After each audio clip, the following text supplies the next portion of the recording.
guys, I'm Andrea. I'm a young adult author, and welcome back to my channel. If you've already been to my channel, welcome to my channel. If you're just hopping on, and it is so nice to meet you. Please leave a comment down below. I love to meet all my new subscribers and viewers, and I do respond to every comment as of right now, guys. So yeah, but without further ado, let's get started.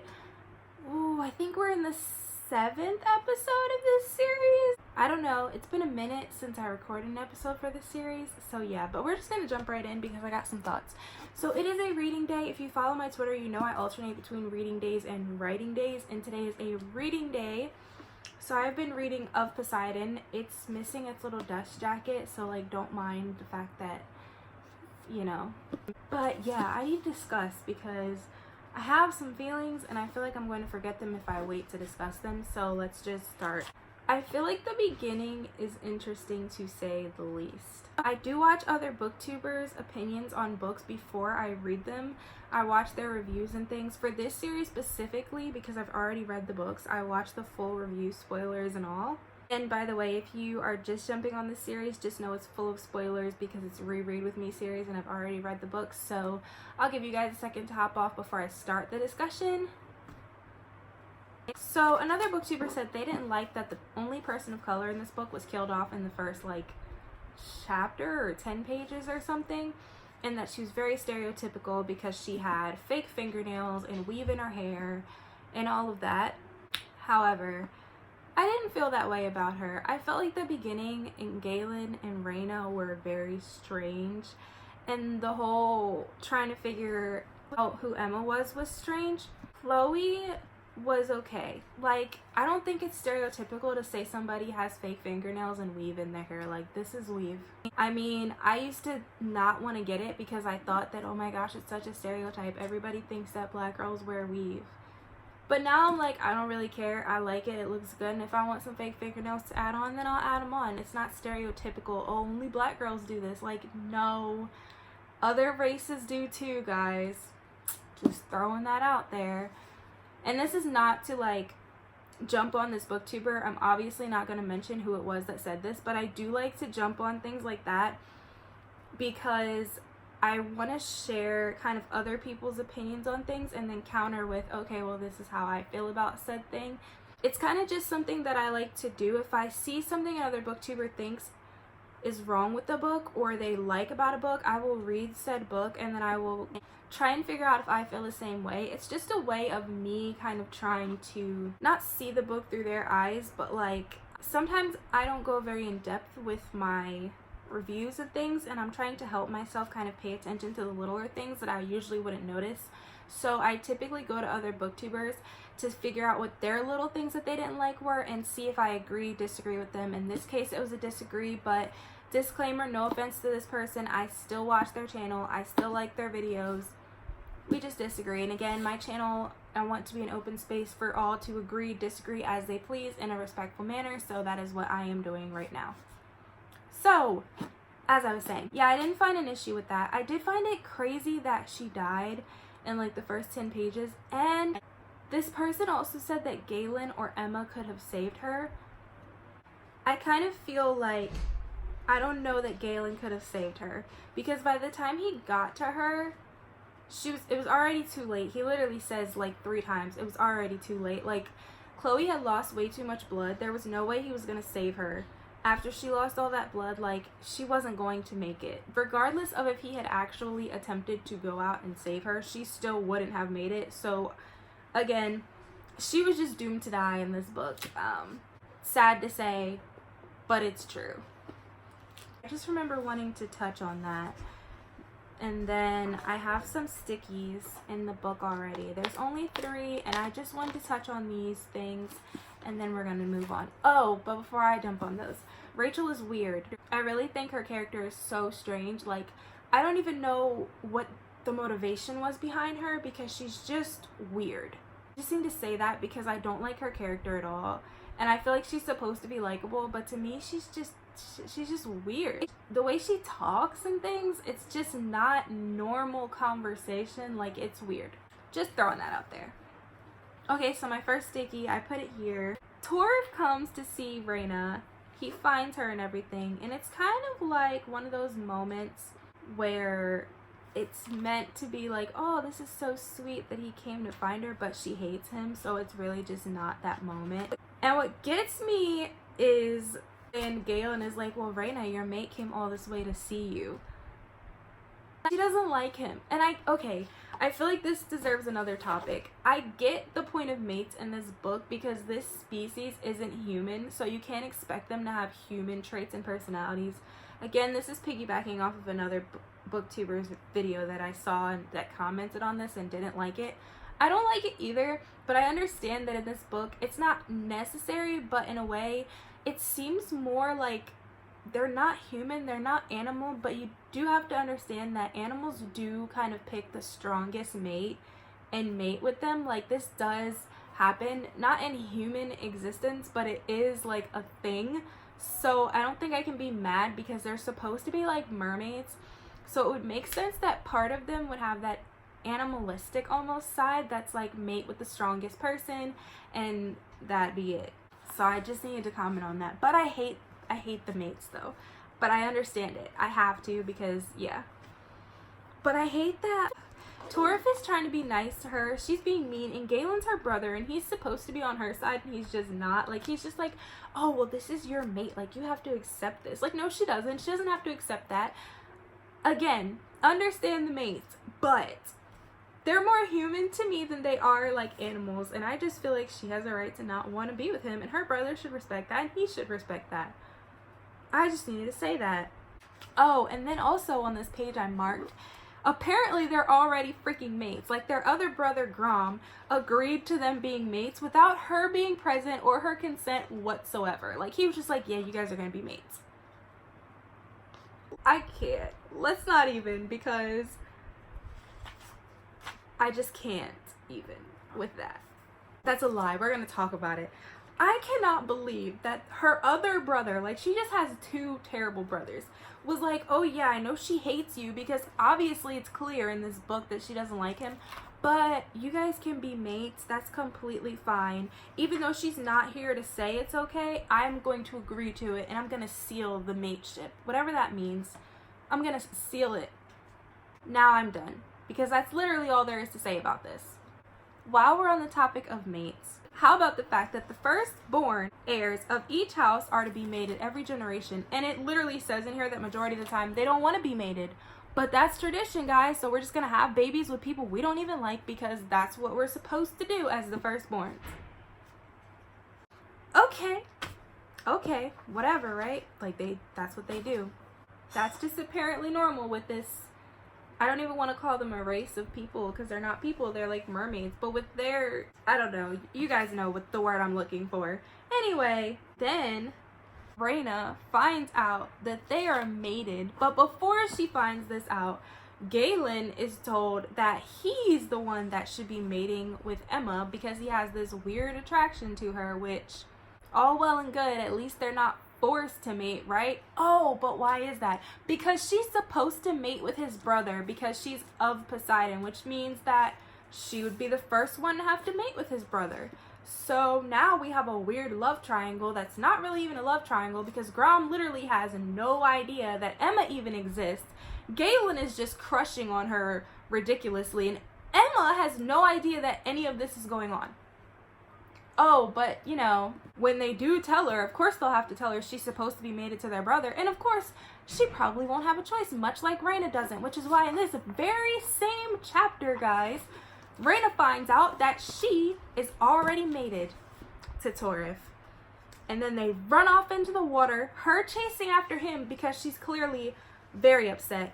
Oh, and just to top all this weird, crazy stuff going on, literally in the first 57 pages of this book, apparently Galen and Torif punch each other for no reason at all, quite frequently, because it's happened twice in one chapter. Once where Torif punches Galen for taking his sister with him to land, and another where Galen punches Torif and actually makes him bleed for basically saying that Emma's supposed to be mated with Grom, his brother, and you know that it's got to be hard imagining them going out to an island and basically doing it. Yeah, that happens. That happens. what is it with this species and like hitting each other? Because this is just not normal. Who just punches each other in the face for no little reason? And each of them is just like, oh haha, I deserved it. Oh no, you're right, you should have done that. I'm completely okay with you punching me in the face because I should have been punched. Who reacts this way? Like, why is this normal? Like, in this book, I'm really not understanding it. Like I said, I'm only on the first 57 pages, but they've already punched each other in the face twice in one chapter. So I feel like this is just gonna be a normality. Not to mention the fact that Raina, who should be upset, apparently hit Torf with a rock when he tried to kiss her. I mean, I kind of understand that because she doesn't like him and she's made it clear. But also, she's literally eyeing a butcher knife in this chapter as well. Like, she wants to take it and stab him. I'm assuming him and not herself. It just, why so much violence? Like, why can't we talk and be normal? Is this species just like built upon violence? I'm just so confused. So yeah, I had to share those thoughts with you guys because I knew I would forget if I didn't share it in the beginning, and because it just really bothered me. Like, it was just something that irritated me about this book that I didn't notice when I first read it, but now I'm just like, that's not normal. That's really weird. So we'll see how I feel about it as I go on. Typically, and I was going to wait for the first 100 pages before I actually sat down and started recording, but I had so much to say that I said, forget that. I will just record right now. So hopefully when I catch you guys again, it'll be at page like 150 to 200. Hopefully, if some other stuff doesn't start upsetting me about this book that I want to talk about. So I will see you guys in the next clip when I'm a little bit further along in this reading. Hey guys, so I'm back in my normal recording like area of my house, as you can see. Still haven't even gotten to page 100. I'm on page 78, but I have some things to discuss with you guys. As you can see on my little pins, I'm running out of these things, so I'm gonna have to go to the store and get more because, like, yeah, I need them for this book. So we left off with my feelings about the whole mating situation, and now I've got some feelings about these next chapters. I'm just looking at my tabs, so if you see me flipping, that's why. I love how literally 59 pages into this book, all of a sudden we're just like, okay, you know what, Chloe wouldn't want us to cry so much, so we're just gonna stop. We're gonna be normal now. Our best friend died over the summer and school just started, but we're gonna be normal now. No more crying over the death of our best friend or anything like that. No, it's time to just be, you know, normal, whatever the heck that means. Like, no more grieving. Like, okay, well, I guess it's that easy. Yeah, we'll just pretend it's that easy to forget when someone dies. Especially your best friend. Yeah, that's believable. I mean, I guess. Oh, and she decides that Caleb's this big jerk. Okay, whatever. The very next page, guys, literally all these tabs are like probably within like 2 to 3 pages of each other. Just so you know. The next thing that gets me, well, okay, actually, I forgot. The first thing that gets me in this chapter is the fact that she literally runs into the cafeteria door and she's pale. And she has no bruises, no swelling, no nothing. Come on, guys. I mean, that's clearly a lie. There's no way that you're super pale and you smacked hard enough into the cafeteria door that you get a concussion and you have no bruises. Nothing. Yeah, no. She would be red, bruised, everything. There's no way she smacked that hard into the cafeteria door and has no bruises, but that's a minor thing. Let's move on to the fact that her doctor, Dr. Morton, literally doesn't tell her mother that she has a concussion. I mean, she's 18 now, so I guess it makes sense, but it was just something that bothered me at the time that I read it, because I was like, what doctor doesn't tell the child's mother what's going on? But you know what? She is 18, so I guess that's fine. Oh, same chapter. We literally have like 6 more tabs and we're still on the same page and I'm still discussing. So her mother is like accusing her of wanting to go to Galen's house instead of school because she thinks that they've been dating. Mind you, this accusation comes out of absolutely nowhere. Let's flip. Can't see it, but I just flipped the page because the next page also has a tab on it. Because, yeah, the beginning of this book has me like, what is happening? Basically, her mother is accusing her of going to Galen's house, accusing them of dating, and then she says she doesn't like secrets, and she thought that they were close. And Emma literally has an inner dialogue where she goes, well, I don't tell my mom. Basically, I'm paraphrasing. I don't tell my mom everything. I told my dad everything, but he's gone now. Just because my mom treats me nice and does nice things for me doesn't mean I'm gonna tell her everything. Again, I'm paraphrasing. It doesn't really say that in that way, but that's basically what she's saying here. And I had to mark it because I was just like, from what I've read, which is very little, her mother is very nice and really cares for her. And she literally has an inner dialogue about not telling her mother things. Okay. And then she says, oh my sweet goodness, literally so many times. Like every other page, it's like, oh my sweet goodness this, oh my sweet goodness that. Or somebody says something, oh my sweet goodness. Where did this saying come from? Like, who says this? I just don't understand. These are just nitpicky things, but I feel like they should be discussed because they bother me. And yeah. Then Emma is mortified because her mom accuses her of sleeping with Galen. Out of nowhere. Like literally this conversation came out of nowhere. The stuff that's happening came out of nowhere. Like she just was going to school and her mom was like, oh, you're not going to school, you're going to see Galen. Like I know this is a thing that some parents are like this, but literally I hate it. I hate it. Like, where are these accusations coming from? Oh, well, somebody saw you talking to him. You guys look so intimate. So, like, that automatically means I'm screwing him. And then, oh my gosh, the next page I marked too, because her mom literally goes, oh my gosh, you're not even dating him and you're sleeping with him? Emma never said she was sleeping with him. Emma just met Galen, and her mom is automatically assuming my daughter lies to me. She doesn't tell me the truth. She's dating this guy. Oh, now she's not dating him, but she's screwing him. Girl, bye. Honestly. Literally, I don't even know why this is in here because it comes out of no freaking where, and I just don't get it. But we'll move on, and I'll digress because I've said enough. On the next page, Galen shows up at the office where she's at the office because she's late, snatches her backpack from her, and literally walks out the door. And this is just a little thing. The secretary literally says nothing. Like, she just stands there, like, and gives her a look like, I mean, he's hot. What the heck? Like, that's not what it says, but it says something to the lines of that she gave Emma a look that said, well, he's a good problem to have. Like, just because he's cute doesn't mean he can do things like that. Like, why do people think if a guy's hot, he can get away with some stuff? Like, no. You being hot does not mean you can just do whatever you want. But again, this is a little thing. And the next little thing that bothers the heck out of me is that she gets mad. Literally, it says, where are we? She pokes her finger into his chest and backs him against the wall. But guess what she says, guys? You are irritating me. What?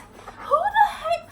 Okay, honestly, I cannot. Like, that's what we're gonna say. The second we get this guy into a corner, we're just gonna tell him, hey, you're irritating me, dude. Like, that was so anticlimactic, but okay. And I have the next page marked too because I just have so many pages in this short span marked. If you hear something in the background, it's my daughter playing in her high chair. Galen finds out that Emma doesn't remember what happened, so he lies because, yeah, why not? He lies and tells her that, oh, they were discussing the Titanic and that she agreed to go to the beach with him. Mind you, they just met, and already he's lying to get her to go out with him. But I digress. Once again, guys, next page is marked as well. And don't worry, we're coming to the end of our markings. Again, I'm only on page like 70 something, so this is just the beginning. Like, buckle in. So there goes Emma's favorite line, oh my sweet goodness, because of course it has to come up. And she's literally trying to convince Galen not to let her change her schedule.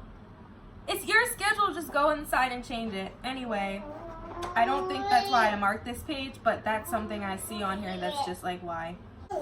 Then she says to him, don't you see how weird this is for me? And he goes, I'm trying, but he thinks she's had a rough couple of weeks and it's taking a toll on her. And she won't know every time he's around her something bad happens unless she actually hangs out with him. So basically hang out with me because you don't know if bad things happen around me unless you actually hang out with me on a regular basis. Because that's what I want. I want you to hang out with me, so I'm gonna say things to get you to hang out with me, hopefully. Here, where he continues to lie and tell her that she agreed to go to the beach with him. Sorry, I'm just like reading, trying to figure out like why I marked this page, even though there's so much on this page I could discuss. Oh, now I remember why. Because they get super close again, like he's gonna kiss her. Mind you, they just met and they only met once. And then the second time they met, he literally accused her of a crime, and then she ran into the cafeteria door and got a concussion. Like, let's just remember that part, okay guys?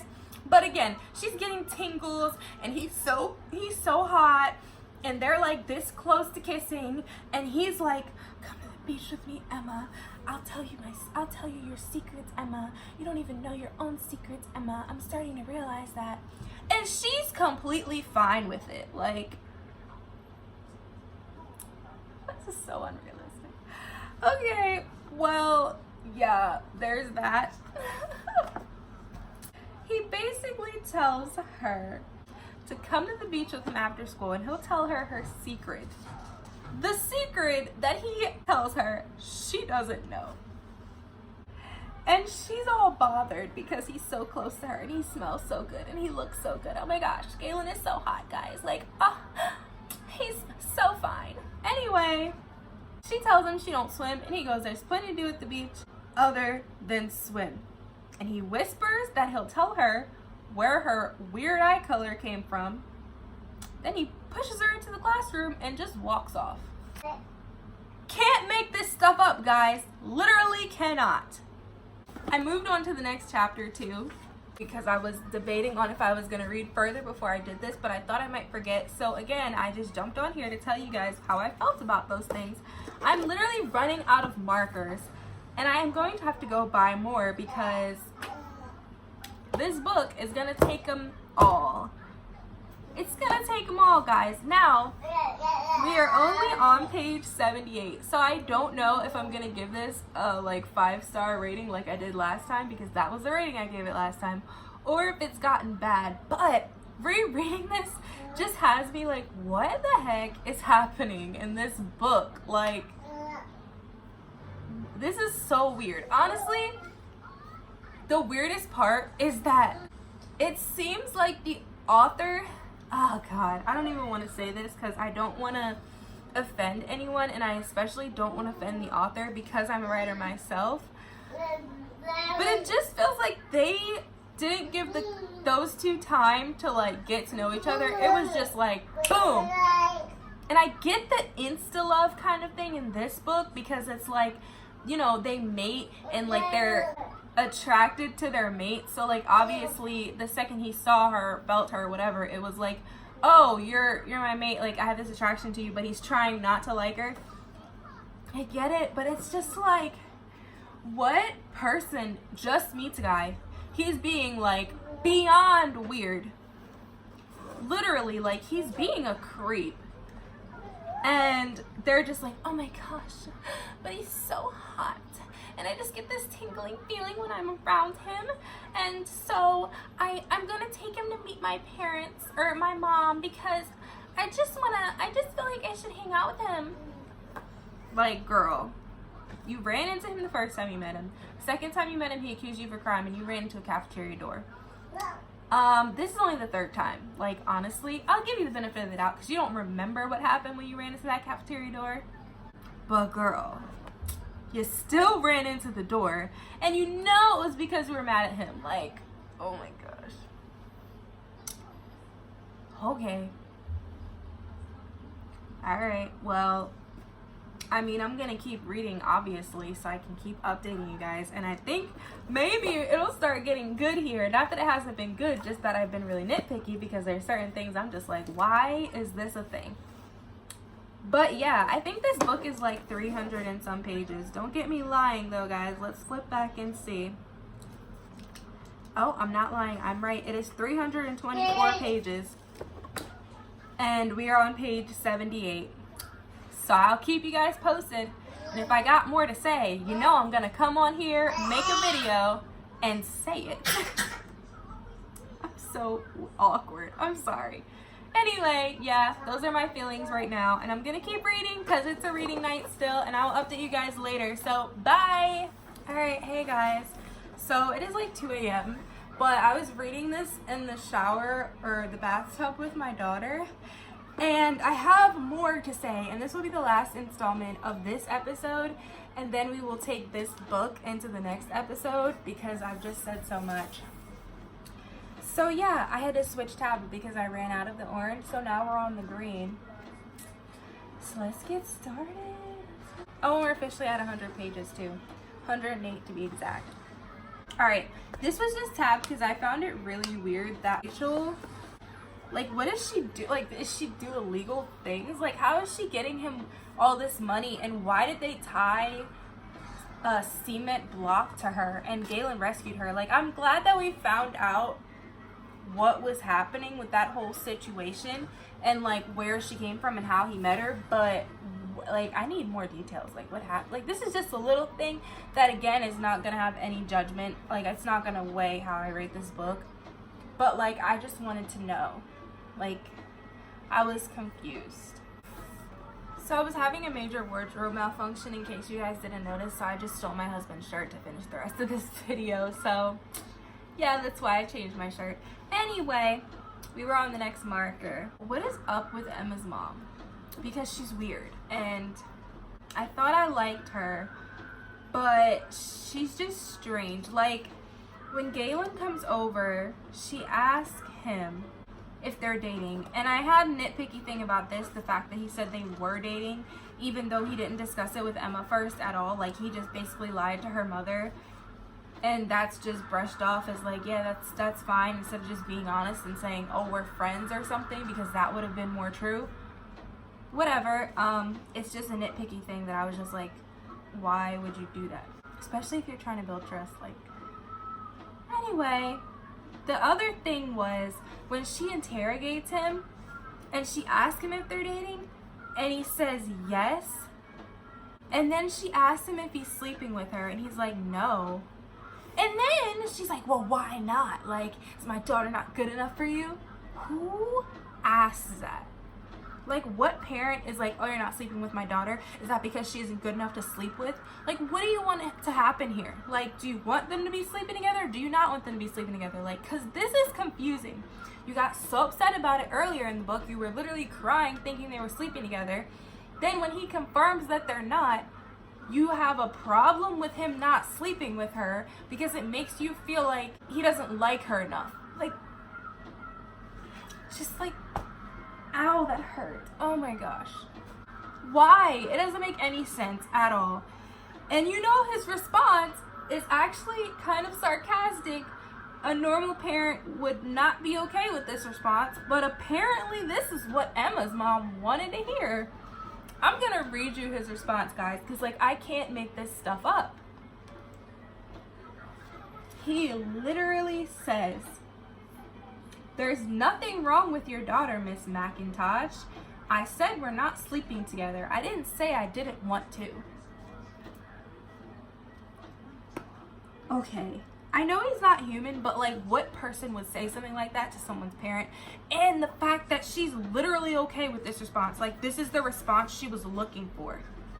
I don't even have words, guys. I don't even have words. That's how bad this is. Not the book being bad, but like that specific area of the book, I was just like, this would never happen. And if it did, who is this happening to? Because I know no one who this has happened to. And as a parent, myself, when my daughter's only 1, but when she grows up,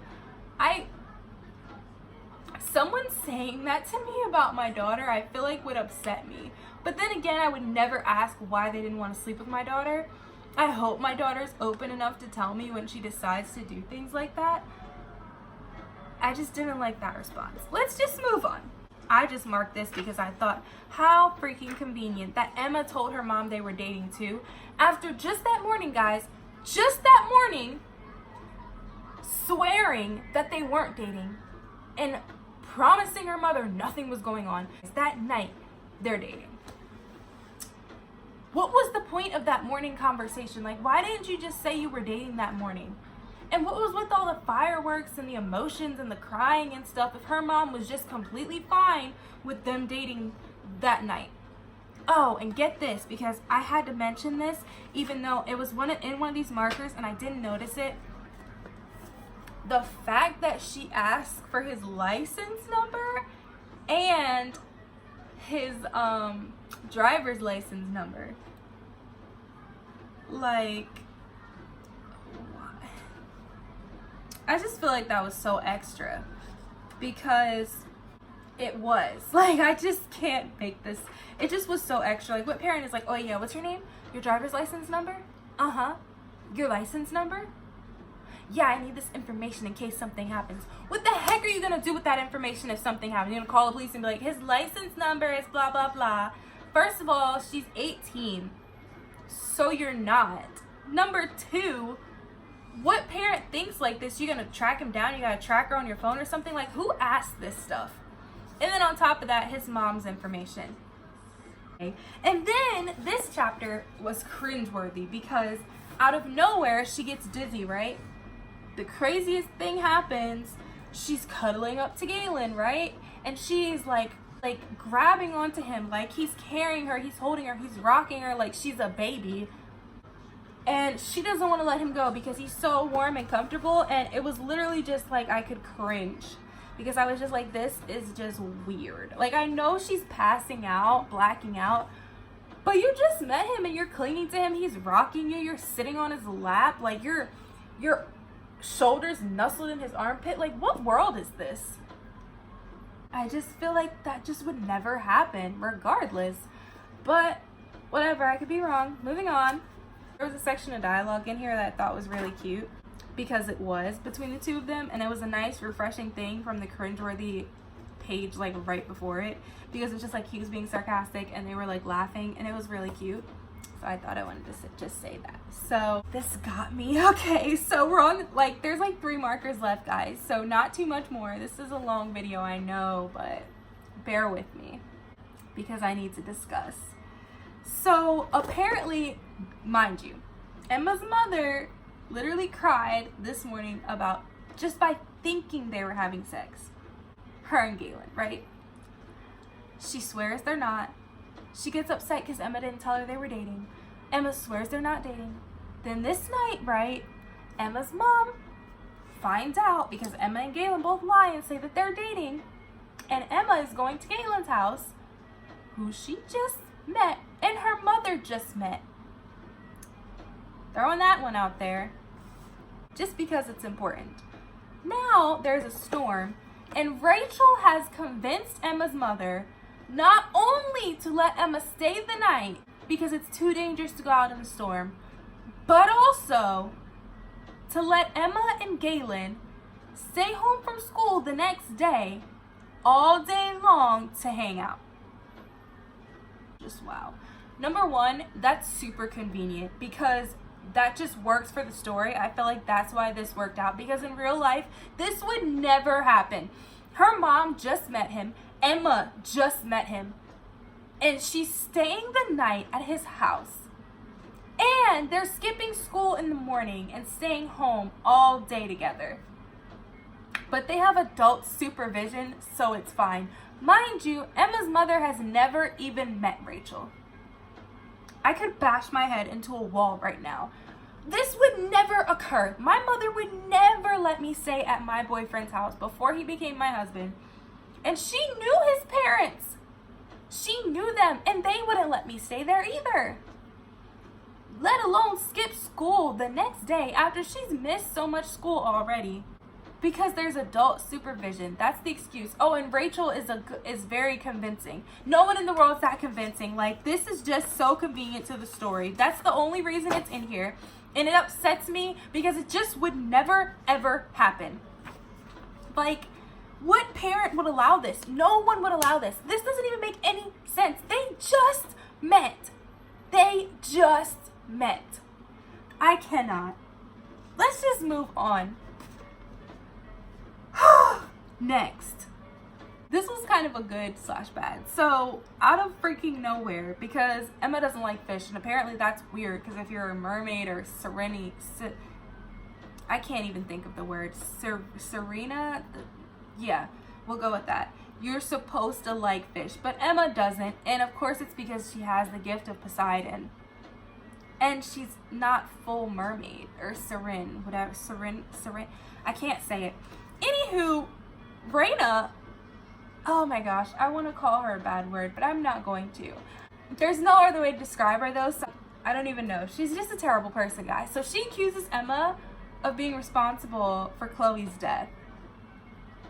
And then things go awry, to say the least. Yeah, Emma starts fighting Raina and pushes her through a glass wall.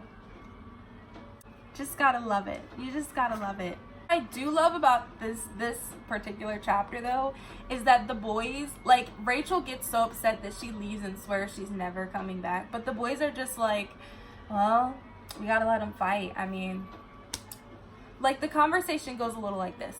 Torif, aren't you gonna do something, dude? Like, aren't you gonna, like, stop them from fighting? Because, like, she threw her through glass. They're rolling around on grass. They're, like, out there kicking and beating each other up. Like, this shouldn't be going on. And then Galen is like, nah, just let them go. Like, they gotta work this out some way or another. Let's just stand here and watch. That's what makes the most sense. But we should go down there to the water, because Raina's probably gonna drag her down in the water, because that's where she has an advantage. And then he takes his shirt off, and then Torif is just like, yeah, that makes sense. Let's do that. And that's literally how this goes. But I think it's so refreshing because it was a part that wasn't cringeworthy. Like, I actually liked that they were just so chill. And then where I've left off, the last marker, because I just wanted to discuss the whole chapter, is that now something has happened to Emma, and I believe it was when she hit her head, that things are changing, and like, Raina realizes she's one of them. Torif is nodding at Galen like, yeah, I can sense her, she's one of us. And now Emma's gonna find out by page 108, so like not even halfway through the book, that she's Serena. Or Serena? Gosh, I struggle so much with that word. We're just gonna call them mermaids. That she's a mermaid. And Galen's about to like show her the secret that she has that she didn't know she had, which is just that she's a mermaid. So that's where I am, guys. And I'm gonna end this episode of this series, specifically this book here, because I have been jumping on and giving you guys a whole lot of my opinions and feelings and stuff in just the first 108 pages, and I think this is a long enough video by itself. So we will jump back in. I will see you guys in the next episode of this. And if you have watched this long and dealt with me this long, thank you guys so much for watching. Please leave a like down below, comment, and subscribe to this channel. And if you've read this book, tell me your opinions on it. And if you're rereading it with me, tell me how you feel in the comments down below, because I definitely am noticing things that I did not notice when I first read it. I'll see you guys in the next part of this episode. Bye.